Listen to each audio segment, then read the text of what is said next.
بسم اللہ الرحمن الرحیم۔ السلام علیکم پیارے دوستو، اللہ تعالیٰ نے انسان کو تخلیق فرمایا اور صرف یہی پر ہی بس نہ کیا بلکہ اسے اشرف المخلوقات بنا کر شعور اور علم کی وہ دولت جو کسی دوسری مخلوق کے پاس نہ تھی سے سرفراز فرمایا، تاکہ وہ جانوروں کی طرح اندھا دھندہ ایک ہی ڈیر پر نہ چلے بلکہ غور و فکر سے کام لے کر اپنے لیے سیدھا راستے کا انتخاب کرے۔ معاملہ یہی پر ختم نہیں ہوا بلکہ وہ خالق کائنات جو 70 ماؤں سے زیادہ شفیق ہے جانتا تھا کہ عقل عیار ہے، ڈگمگائے گی، شکوک اور شبہات کی کشتی میں ہچکولی کائے گی، تب بھی بحثوں کو منزل نصیب نہیں ہوگی۔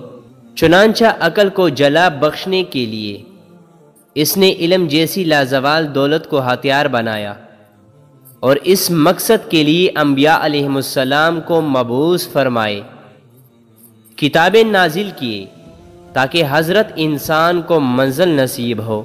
تاریخ گواہ ہے کہ جب تک مسلمانوں نے راہ خدا کے لیے قرآن جیسے سرچشمے کو تامے رکھا، دین اور دنیا کی تمام راحتیں، تمام کامیابیاں اور سربلندیاں ان کے آگے ہاتھ باندھے کھڑے رہے، اور جیسے ہی انہوں نے اسے چھوڑا، جہالت، گمراہی، ضلالت، گمنامی کے اندھیرے ان کا مقدر بن گئی۔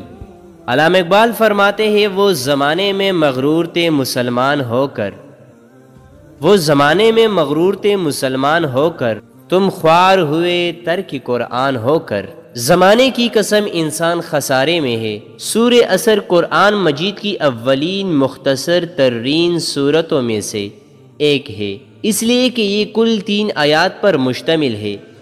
قرآن مجید میں کوئی سورت 3 سے کم آیات پر مشتمل نہیں ہے، بلکہ عجیب حسن اتفاق ہے کہ کل 3 ہی سورتیں قرآن مجید میں ایسی ہے جو 3 آیاتوں پر مشتمل ہے۔ انہی میں سے ایک سورہ العصر ہے اور اتنی مختصر ہے کہ اس کی پہلی آیات صرف ایک الفاظ پر مشتمل ہے، یعنی والعصر۔ اس سورت میں زمانے کی قسم اس بات پر کھائی گئی ہے کہ انسان بڑے خسارے میں ہے، اور اس خسارے سے صرف وہی لوگ بچے ہوئے ہیں جن کے اندر 4 صفتیں پائی جاتی ہیں۔ وہ صفتیں کیا ہے تو چلیے بتاتے ہیں۔ نمبر 1، اللہ پر ایمان لانا۔ نمبر 2، عمل صالح کرنا۔ نمبر 3، ایک دوسرے کو حق کی نصیحت کرنا۔ اور نمبر 4، دوسروں کو صبر کی تلقین کرنا۔